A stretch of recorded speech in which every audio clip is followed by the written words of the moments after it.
Hello, and welcome to another U.S. Tech Workers podcast. I am your host, Kevin Lynn, and today is April 6, 2022. And I have the great pleasure to be joined by Mark Pettitt. And I'm going to read Mark Pettit's bio to you because it's an amazing bio, and it's such his experiences and his education is really going to help a lot of tech workers out there get their heads around what he calls the big picture. Oftentimes I'll talk about, because we can't look at the plight of tech workers and not look at certain movements like globalization, neoliberalism, and understanding offshoring and outsourcing and a host of other industries that are all being evenly impacted by globalization. So without any further ado, I'm going to introduce Mark Pettitt. Mark Pettitt is a professional engineer with a master's in mechanical engineering and 35 years in engineering and business. 25 of those years were in the software industry, developing computer-aided design tools for machine, plant, and ship design. He has managed both domestic and foreign software development teams in Huntsville, Alabama. Mark has spent most of the last 12 years working as chief of staff for Congressman Mo Brooks. Mo Brooks is a true America First legislator, and so we can kind of see where he's getting a lot of his information from. Congressman Brooks represents a district in North Alabama. Huntsville, largest city of the district, ranked third in the 25 best places to live in the U.S. for 2021 through 2022. The area is home for the second largest research and development park in the U.S. The district hosts Redstone Arsenal that has an $18 billion economic impact on the region. The Army Materiel Command, Strategic Missile Defense Command, and the Marshall Space Flight Center are all located in his Huntsville, Alabama hometown. The area also has significant high-tech manufacturing, including factories for both domestic and foreign-owned companies such as Toyota, Mazda, GE Appliances.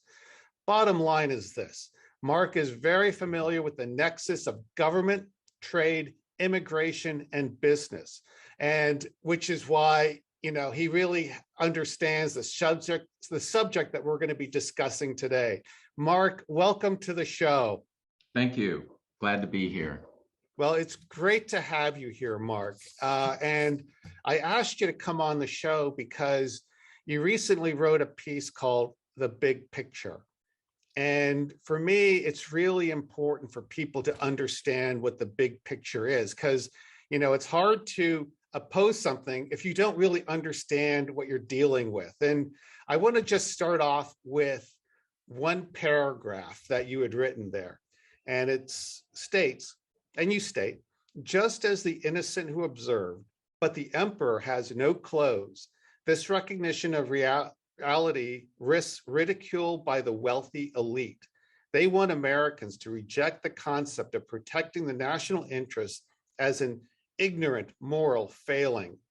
They want us to admire the fine workmanship of other economic theories of open borders and global supply chains. They demand we ignore the stark reality of the last 50 years laid bare before our eyes.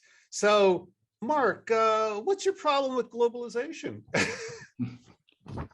I know your audience is probably primarily interested in the immigration aspect of globalization, but I might want to back up a little bit and just make one. Actually, no, I think that's great. We might have to look at a higher level or a higher order of things to better understand what's happening with immigration. Yeah, the thing we have to realize is that regardless of what we would want, we live in a world that has more needs than means. Over the last 50 years, global population doubled. Right. We're at what, 7.5 billion now, Mark? it doubled to, to over 7.8 billion or something where we are now. But that's the last 50 years we doubled. But more starkly, it left 5 billion people in the world living on less than $10 a day. 5 billion. That's and most of those are outside our borders. So that's the reality of the world that America lives in. And so that's the kernel of the big picture. And those global billions are exerting pressures on America's great middle class at the very least, and also putting pressure on our technical class. So that's the environment. That's the driver of politics today. Is that reality? And so back in the 70s, our business elite, and by the way, I did pretty well in business for most of my years. And so I was one of those who benefited richly from what has happened. Because you have an engineering degree. My guess is when you graduated college, there were multiple job offers. As many as I wanted to have. Wow. As many as I wanted to have. And I just turned around and went home to Huntsville and walked into a company and got a job that I had never applied to. Anyway, that's what I did. And but what I was going to get at is that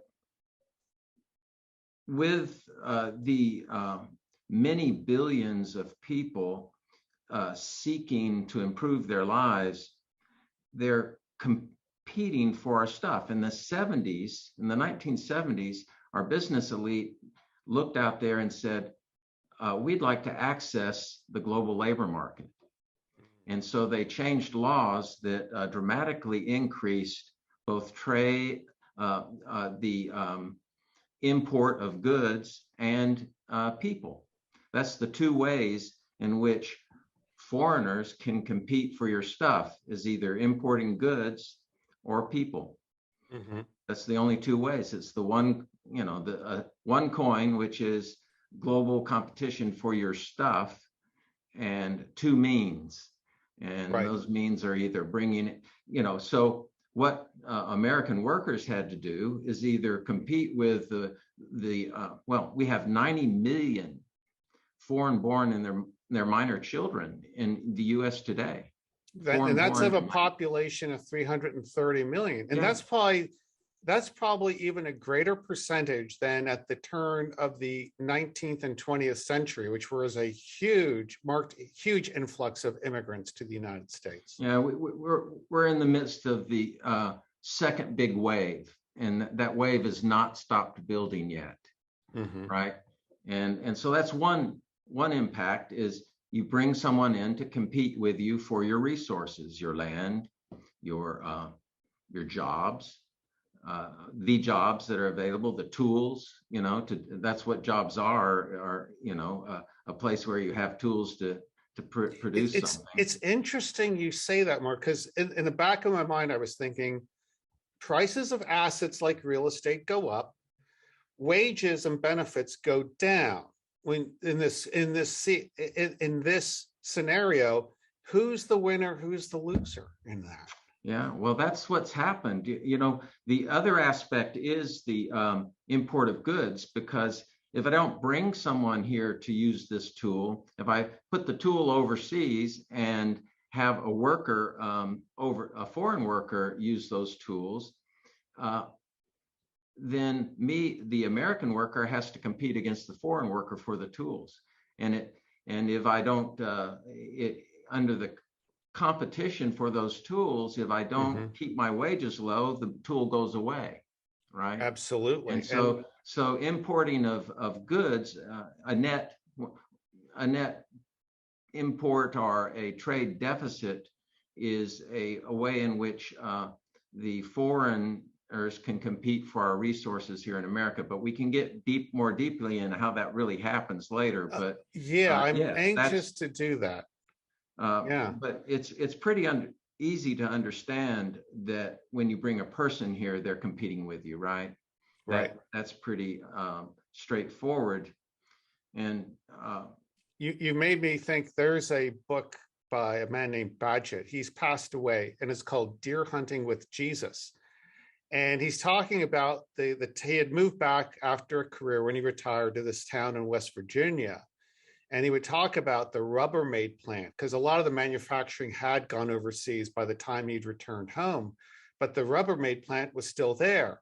And every time people got a little ornery, might start expecting higher wages, there was always that threat of, well, we could always ship these jobs to Mexico.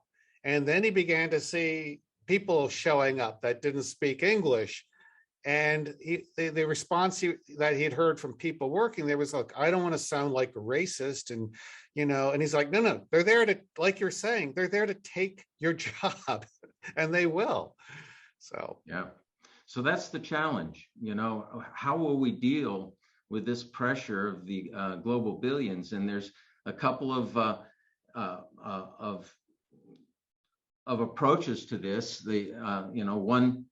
One approach is to say, well, we'll just redistribute wealth from the top down using government. That's kind of the socialism approach. Mm-hmm. The real effect of all this, okay, when we did all this opening up of America to a global competition for our resources, it did help globally optimize labor costs. In 1975, mm-hmm. Our top 1% of earners, which is our capitalists and their key lieutenants, right, and took about 8-9% of the gross national income. Okay. And then just recently, based on this competition from the global billions for the jobs and the suppression that does, they take about 22% now of the gross national That's income. more than double. Now, Mark, what's the impact on the working men and the productive classes, the wage earning classes in this country then? Well, if you run the numbers, I mean, if the 1% took 8% and now it takes 22%, they're having basically the increased productivity, output of the increased productivity went more increasingly to them, the capitalists, the capital owners. And so the impact on families is about, if you run the numbers, it's just about $21,000 a year per household. Wow. Where a household is, the U.S. median household income is about $65,000.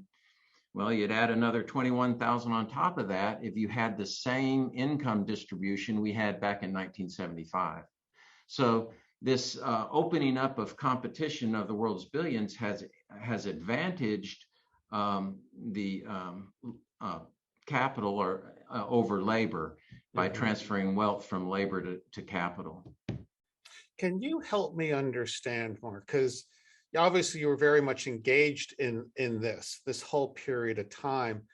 How is it that they were successful in getting Americans to buy off on this notion? Remember, we called in the early 90s with NAFTA, GATT, and the WTO, they would say things like, oh, these jobs don't have an economic right to exist. How were they able to get people to buy off on that?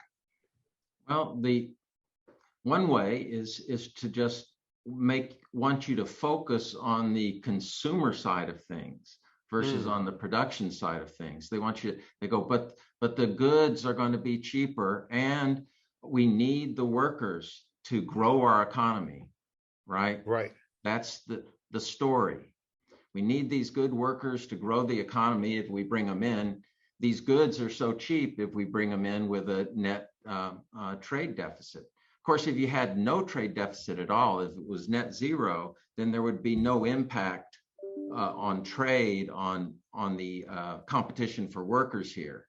So the big driver is a large and an unbounded trade deficit.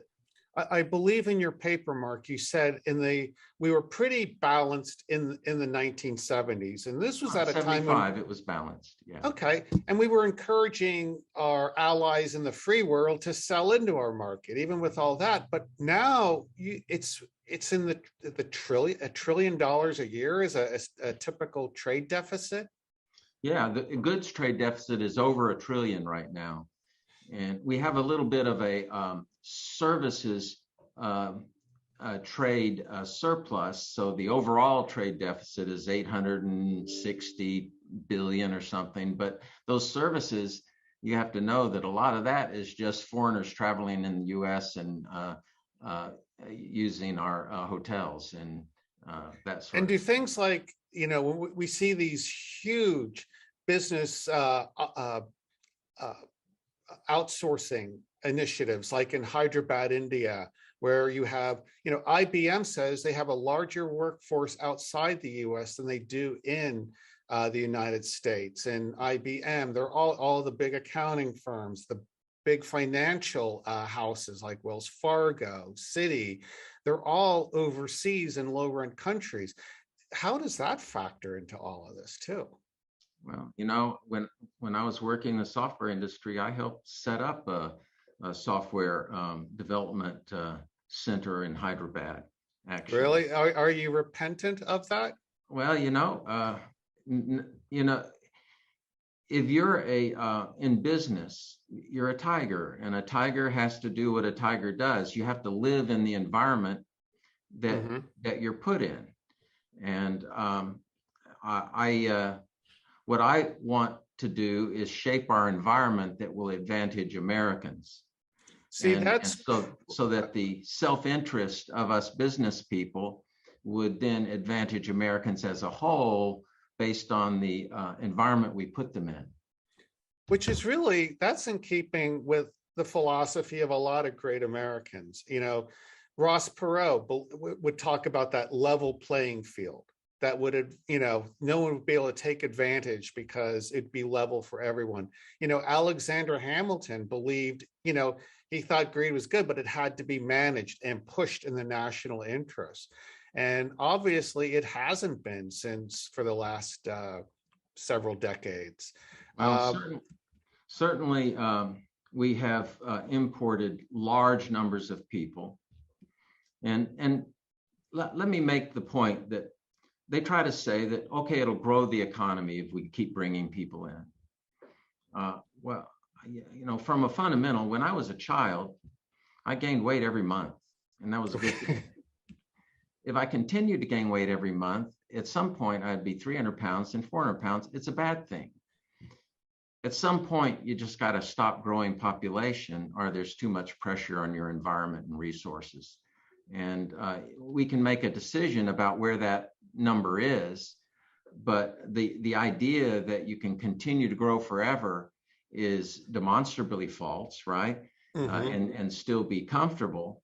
I made this point to a guy a Democrat, actually, chief of staff, once when he asked about immigration. I made that same point, and he looked at me and said, "No, that's not it.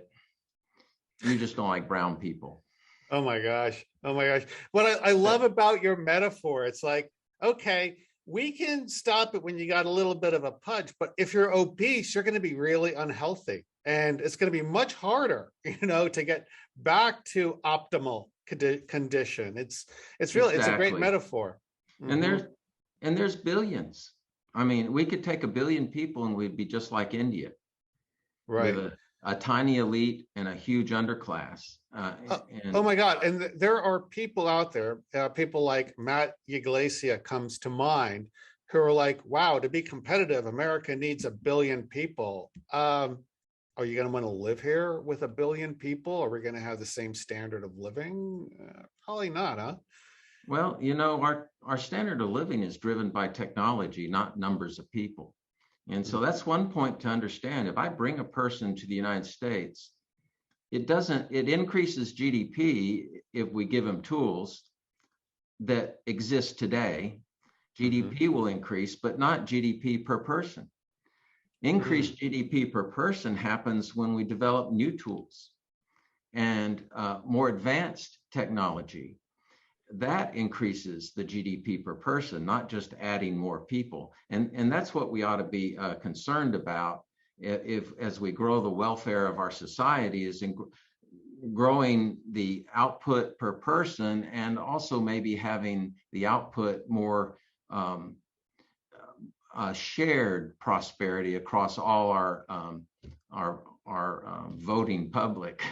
Right.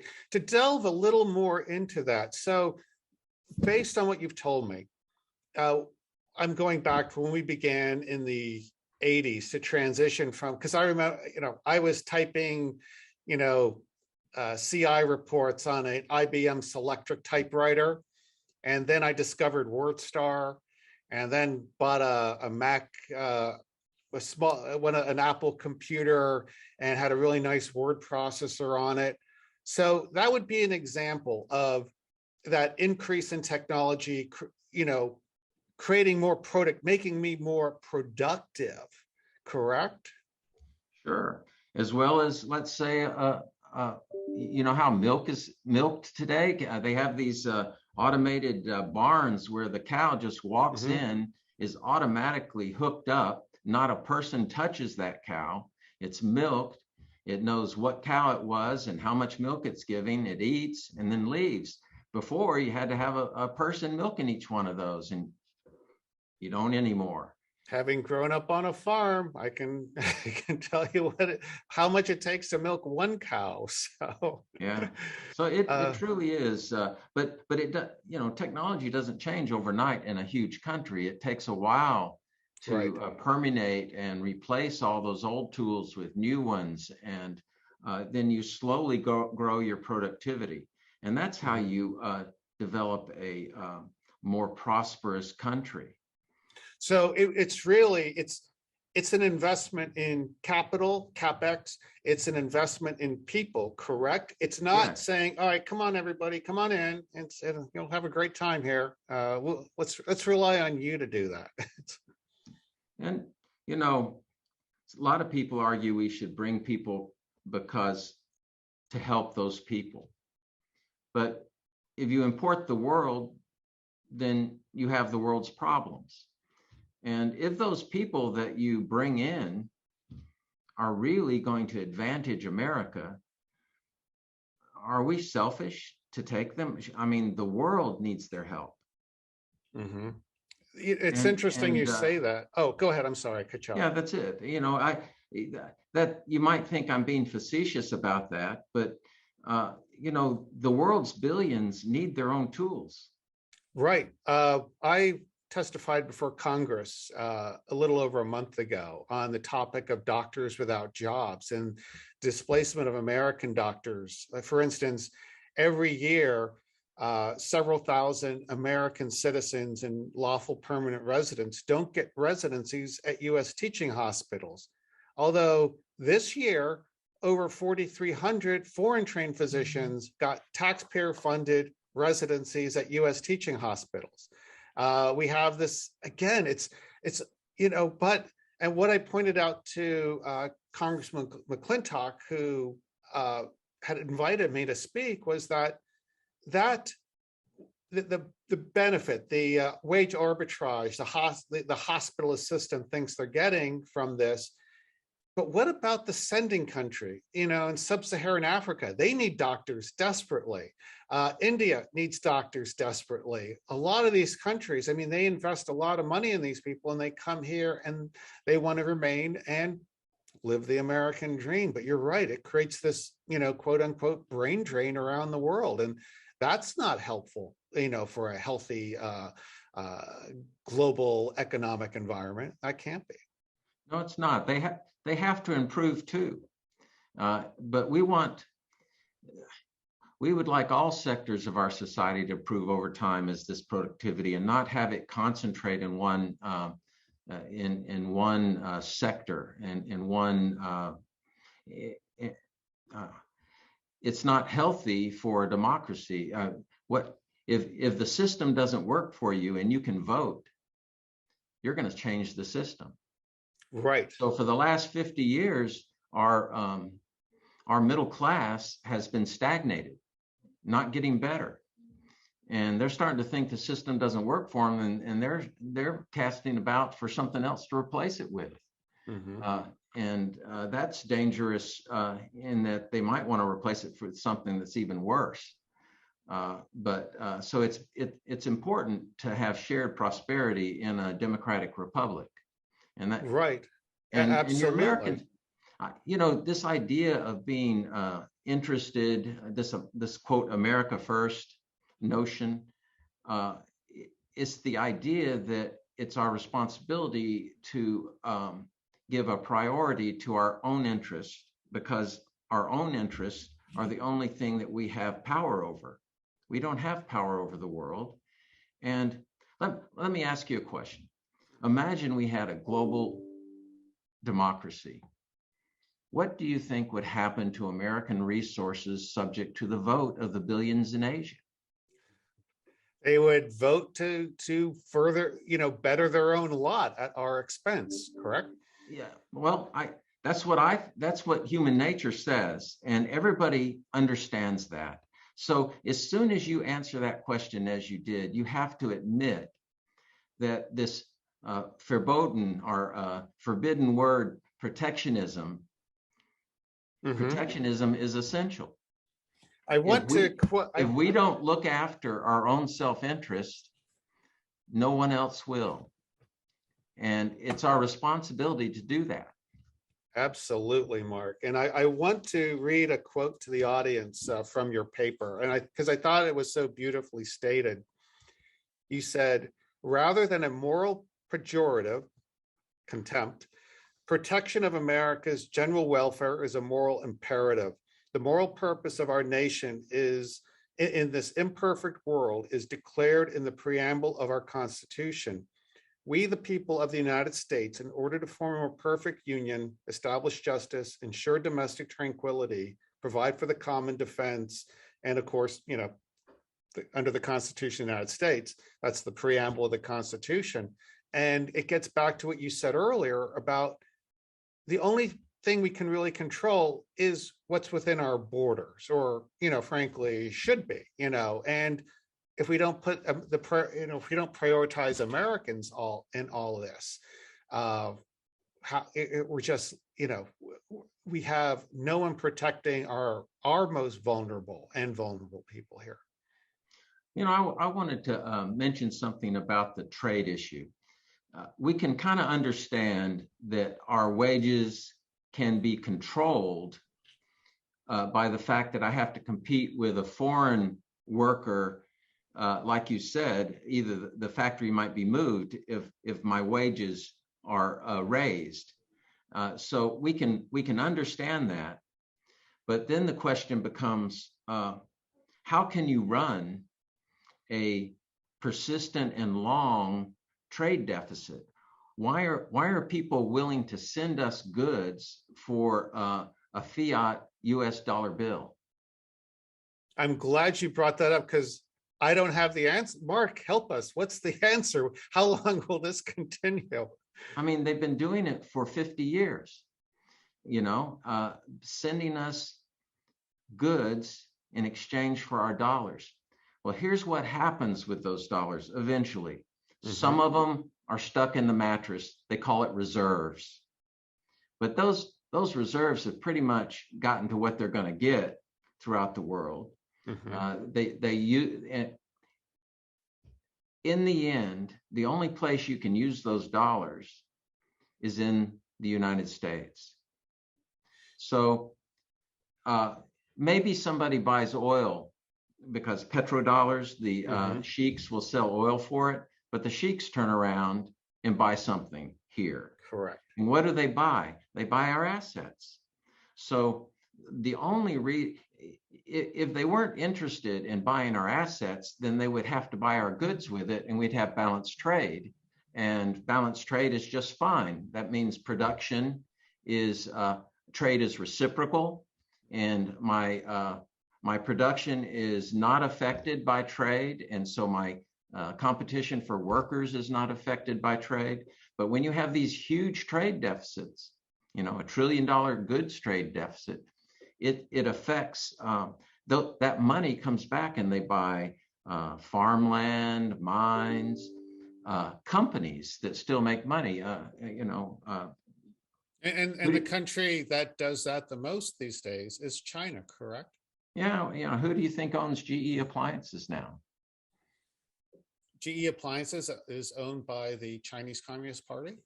Well, the Chinese, one of the, and most everybody is controlled, Communist Party, one of the billionaires they allow to exist now. It's all a part of their system over there, but the Chinese GE Appliances is owned by China. The old company I worked for doing software is now owned by a foreign country and foreign owners. And why should America? Oh, I'm sorry. Go ahead. I'm sorry. I'm just going to say those foreign owners are the people are competing with Americans for these resources that they're buying, these assets. It's kind of like we're selling off the back 40 acres for a cheaper dishwasher, right? Right. And it's the long-term benefit of that is not good, as is the short-term impact of the suppression of wages. Because ultimately we are poor, and those dollars, what's the impact? Because aren't we really seeing the consequences of this with the Russian invasion of Ukraine, where the ruble got pounded, but it bounced back up because at the end of the day, they have an asset that people need and will, if they have to, get rubles for. In the case of the US, ultimately, what do people need from us? We've been shedding good manufacturing over the last several decades. We've been de-skilling and bringing in others to do our more skilled work. What do we have to offer in this scenario? What do we have to offer and to deal with this? Correct. I mean, if we were going to, don't you think at this point we're quite vulnerable? Well, yeah, that's another aspect of not having productive capability. Focusing on consumption rather than production is it makes you vulnerable to foreign perturbations. But it also affects the quality of the jobs you have here and how much money what the productivity of your populace is. A service job is not as productive as a job that is backed by $1 million worth of equipment. Yeah, I recall a statement from the 70s. Someone had said the bad money forces out the good. And they were kind of alluding to this. Yes, there's fast money that can be made through financialization of assets and things like that, but good money, and that's where the money goes for the return. But the good money is what goes into manufacturing and capital expenditures that make a workforce more productive, don't you think? Yes, yeah, that's the they say mining, manufacturing, farming, the basis of all material wealth or well-being. Everything else goes around it. The economy is very complex, but the ability to produce something, unless you have that, you cannot be wealthy. It can't be. So in a way, we built up this false sense of wealth and power, don't you think? Well, we still produce quite a bit, and we still have we have a lot of machines per person, and it's not, but it's been getting worse. And in the context of our bringing in people and offshoring, integrating with the world economy, we have been transferring wealth from our workers to capital, and that's not healthy for our democratic republic. If you want to remain free, if you don't really believe in top-down socialism, you need to care about your fellow citizen. And in fact, you know, our fellow citizen has power over us with their vote. Right. But China guy doesn't have power over me with any, because I have an army to protect me from them. So, no direct power, but our fellow citizens do, and we want them to do well. Right. And Now, and so the billions that are in the world, we can't possibly do well if we normalize with them. We have to have friction at the borders to prevent those billions from affecting us. Because without that friction, you know, the global median income is 10,000, and we're 65,000 global median. Mm-hmm. U.S. Median income, household median. So we're 6.5 times the global, and then you have those many, 3 billion making less than $2.50 a day. Right. The $10 a day is looking pretty good compared to the very bottom of the world population in terms of economic. Yeah. Wow. And all would love the opportunity. We see it. A friend of mine is heading down to the Darien Gap, that border region between Colombia and Panama, where we have these huge waves of migrants coming up here, shedding all their identification, and hundreds die, because that's, like, as he described it, jungle. But people are desperate to get to the US. I'm curious, when we look at in terms of what, Congressman Mo Brooks is an America First legislator. He's got a fantastic track record on working in the best interests of Americans.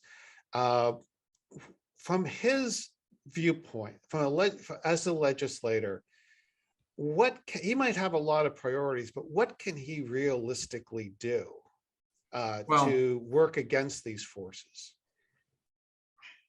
In the end, we just have to build a bigger coalition that recognizes the root challenge we face and are willing to do something about it. I mean, the means exists to, really to balance trade and immigration, both, right? Have limit immigration to reasonable numbers, maybe to numbers that just keep our population stable. Mm-hmm. You could do that, and you could balance the trade by various mechanisms, and we talked about one of which is since you can adjust the exchange rate of the dollar by taxing foreigners when they buy our assets. And so when they buy the asset, you tax it, and you set that tax at a rate that changes the value of the dollar and when in the exchange rates. And when you do that, you make our goods cheaper to them and their goods more expensive to us, and it naturally balances out. So that's a systematic mechanism to adjust the value of the dollar to where we have balanced trade. Right now, the value of dollar is overvalued because foreigners want our assets. Gotcha. And when you say the assets, we're talking real estate, equities, Yes. not manufactured goods, but manufacturing plants. Yes, yeah, that exist. I mean, foreign direct investment, everybody goes, oh, that's wonderful, people are investing. Well, if you look at the foreign direct investment, 97% of it is buying existing assets. 3% is creating a new asset. Wow, that's amazingly lopsided. We only lose in that deal. We actually become poor as a country, I would think. Well, certainly we become subservient to those masters who are not patriotic to us, but only insofar as they want to protect the wealth they've taken control of here. Mm-hmm. And debt is also another asset. It's our future earnings, right? Right. That's what debt is. So you're selling your future they buy our future as well when they buy our debt. Interesting. And because we're kind of addicted to debt and we're not about to take a hit on standard of living, we continue to add the debt, add the burdens to future generations that they may or may not be able to dig out from, correct? Yeah. So anyway, that's the driver, and that's happening. It's the world's billions wants more stuff, and I don't blame them.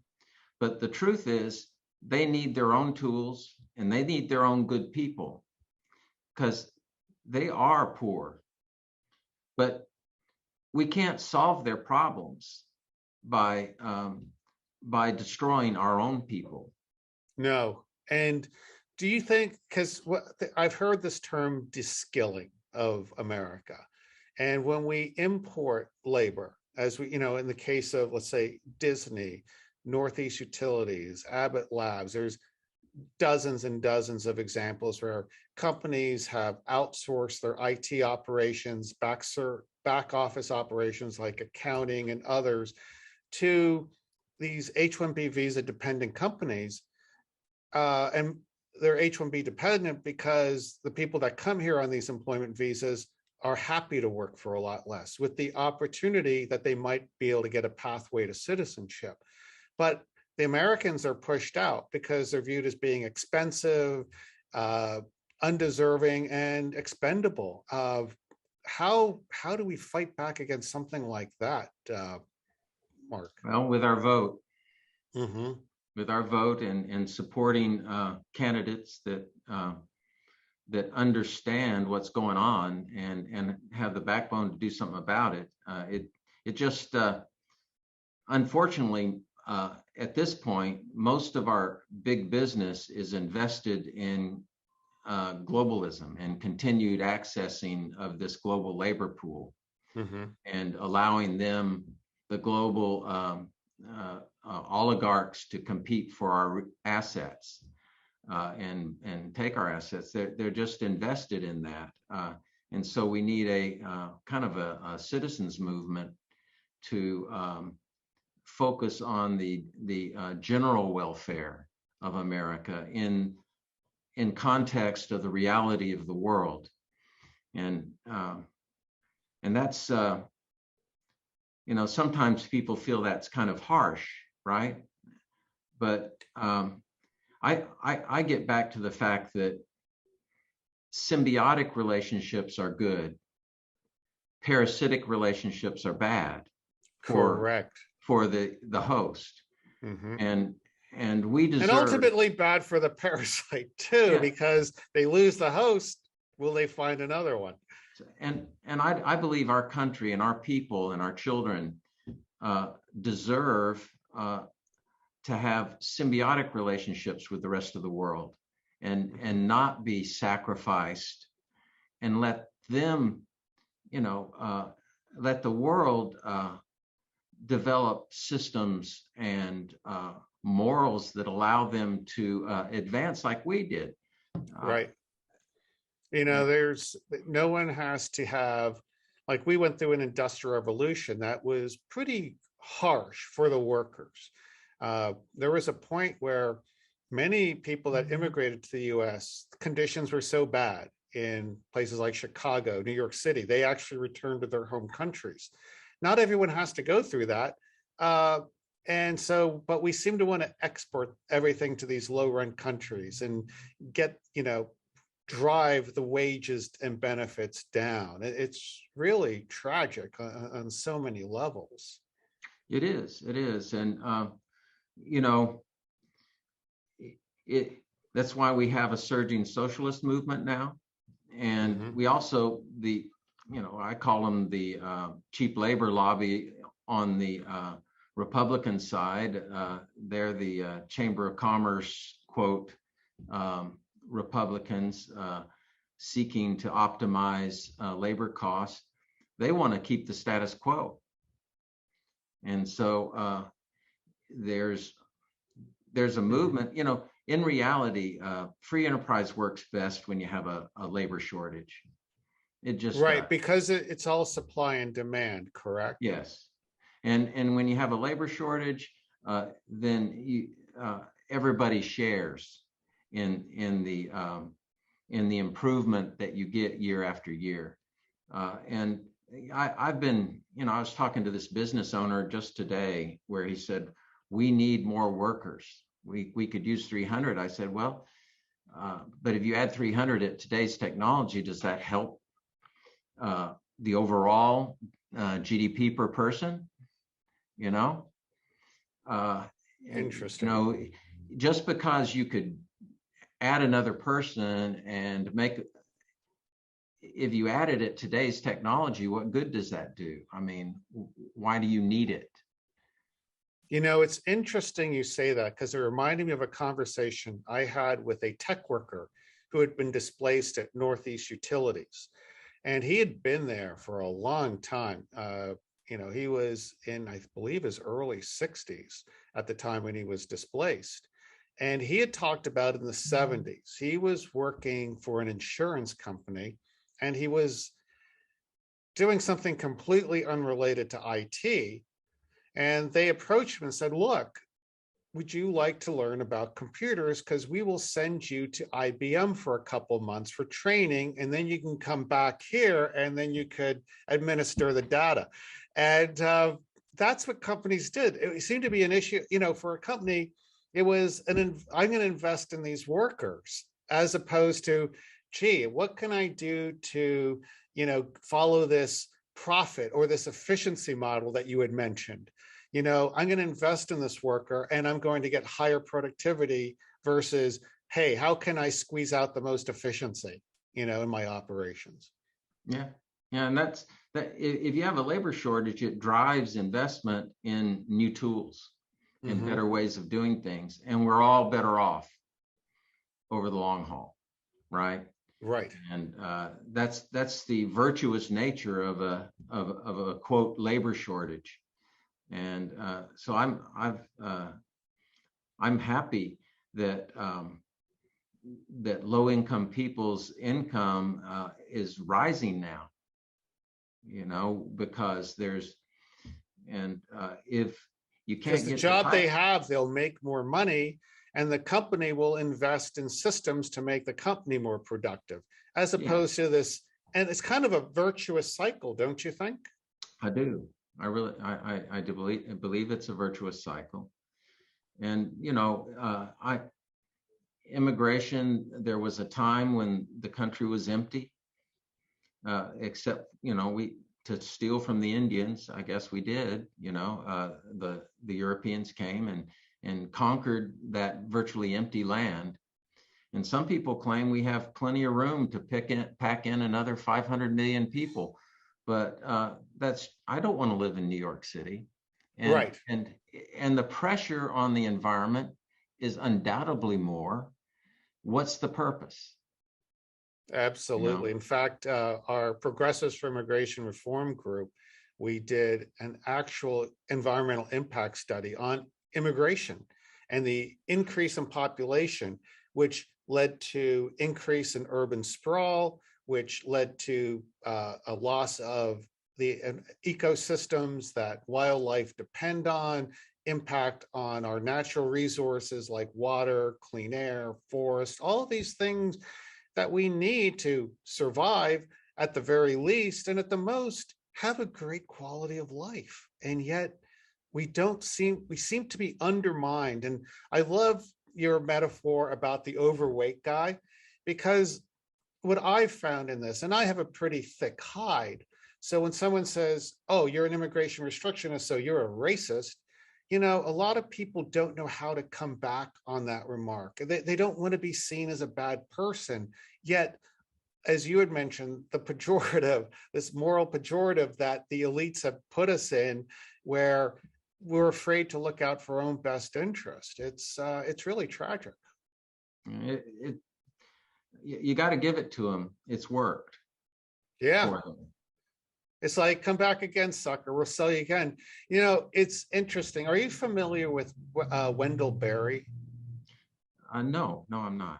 He's a author, poet. He did a lot of work in the 70s and 80s, really focusing on what happened to the small farm, because he was a farmer himself.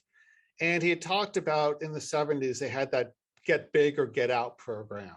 So we lost tens of thousands of small farms as a result.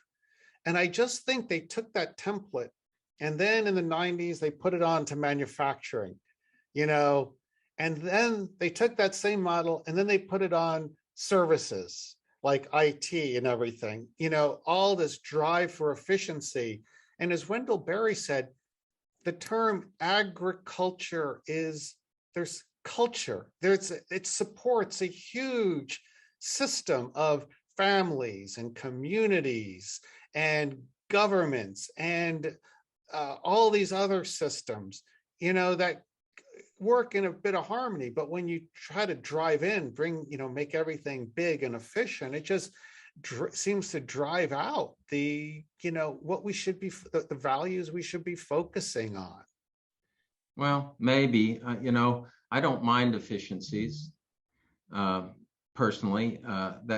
But at some point, I agree with you that there's other aspects to life that can be impacted by getting ever bigger, and we shouldn't lose sight of that. I certainly think we shouldn't lose sight of the fact that all of us need to improve over time. All of us need to participate. And then the question becomes, how do you do that? And I guarantee you, the reason that all of us aren't improving over time, I mean, prior to 75, all sectors of society increased for decades at about the same rate, which was the rate of productivity increase, 1.82% real a year. And then when we tapped in to a limitless labor market, it flatlined labor. And we no longer, and that's just not healthy for our democratic republic. And so we get different solutions being proposed for it. And Trump, you know, in his inaugural address, you might go back and look, you know, you could go dig up Obama's last State of the Union address and read it. And he will have identified the fact, flatlining of most Americans, not participating in the prosperity is the problem in America. He identified that as the problem. And then he went on to describe dozens of government programs to fix that. Right. Because, so the government's going to come in and fix it. Okay, please go ahead. Government. So Obama identified as that as a central problem. And if you listen to Trump's his inaugural address, he identified it and as the problem. You know, I'll read one paragraph from it. He said, "From this day forward, a new vision will govern our land. From this moment on, it's going to be America first. Every decision on trade, on taxes, on immigration, on foreign affairs will be made to benefit American workers and American families. We must protect our borders from the ravages of other countries making our products, stealing our companies, and destroying our jobs. Protection will lead to great prosperity and strength." He identified the global pressures having previously harmed our working families. And he says, well, I'm going to create friction at our borders that prevent those pressures on our people.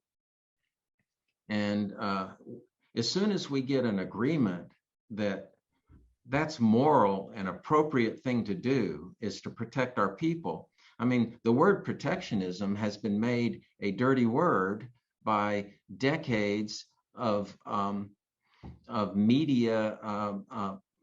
Well, it's like brainwashing. It's no secret that it's a dirty word.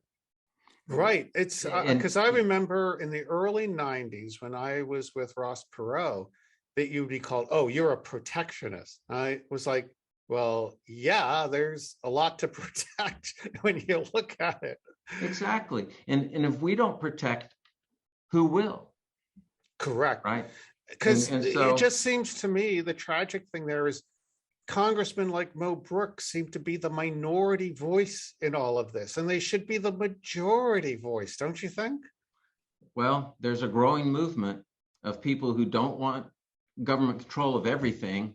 And in the end, it won't work because evidently the Democrats want to economically integrate with the entire world, open borders, and all the multinational trade agreements. They're the ones driving those. Mm-hmm. I mean, the WTO is one example. The World Trade Organization is one example of what happens when we turn our sovereignty over to the world. We turned sovereignty over certain trade issues to the WTO, and the WTO is controlled by the voting members, the world. We get screwed, All the by the time, it WTO. If you seems. look at, WTO decisions, America is almost always on the losing end of those things, and Right, it's because just a how small could example of what would happen to us if we were subject to the world's desires. Yep. I mean, how can a small municipality that might want to do things to keep a manufacturing plant going to compete with the WTO and the forces that it represents? They just can't. And now we have no legal footing. So, Yeah, wow. Well, if we dictated a systematic mechanism to force balanced trade, such as with the currency, mhm. we would be independent of whatever foreign people were paid, or however poor their environmental controls are, their workers, because we would be trading goods for goods. Right. And that's the friction at the border, right? Is forcing trade of goods for goods overall. Then you could sit back and say, hey, we'll then look at specific sectors and see whether some country is trying to dominate that sector to the that will make us our national security at risk, such as semiconductors or steel. China started building steel plants to the point that they could create all the steel for the entire world. But is American security? What would that do to our American security to not have any steel production capability? Right. And you can do that for various things, steel and pharmaceuticals and semiconductors. And those are specific things you might put. In the last 2 years, each of those examples you gave, we've seen those chickens come home to roost. There's someone I'd heard a story of just yesterday. He has a piece of farm equipment and it's worth $250,000. They can't get it to work because they're waiting on a $40 chip. Yeah. Let's talk Yeah. about an insecurity there, a vulnerability. And we're going to that's be affecting our food security. Yep, absolutely. And food security going forward, I believe, is national security. Well, Absolutely. Mark, we're coming up on an hour here. All This has right. been, I can't believe it's an hour. This has been a great conversation with you, and it has been a real conversation. I really appreciate this, as you wrote in your paper, the subject, the big picture look at what's going on, because oftentimes we get focused on get a little myopic on, let's say, a piece of legislation like S386, the Fairness for High Skilled Immigrants Act. And we lose sight of all the forces at play that are going on all over the world and influencing the legislators in the Senate and the House. And, it's always great to have real America First candidates that have not just verbalized America First, but have a track record of fighting for Americans. And so really appreciate the work you've done and what you brought here today. And, looking forward to having you back on the show in a little while as things develop. And who knows, maybe with the next Congress, we'll get more people who are America first, and it'll be easier to push forward initiatives that will. Well, I appreciate the, actually having common cause with, I came from the right side of things, reading Milton Friedman's Free to Choose, but he just didn't comprehend that economics and politics cannot be separated. And then maybe a lot of your people coming from the traditional Democrat right. Worker view of things, and we have a common notion and a common understanding of why certain policies are necessary, right? Right, and policies it's a very pragmatic approach, don't you think, to kind of look at it and say, the heck with the ideologies, we need to do what works best, and maybe it's a hybrid, maybe it's something completely different. Yeah, but we have common agreement on the need to balance our immigration and balance our trade so that we have friction on our borders with the global billions, so that we can build our own prosperity and allow the rest of the world to build theirs. We will trade and we'll help them as we can, but we don't want to sacrifice our own people in a way that doesn't really help them in the end.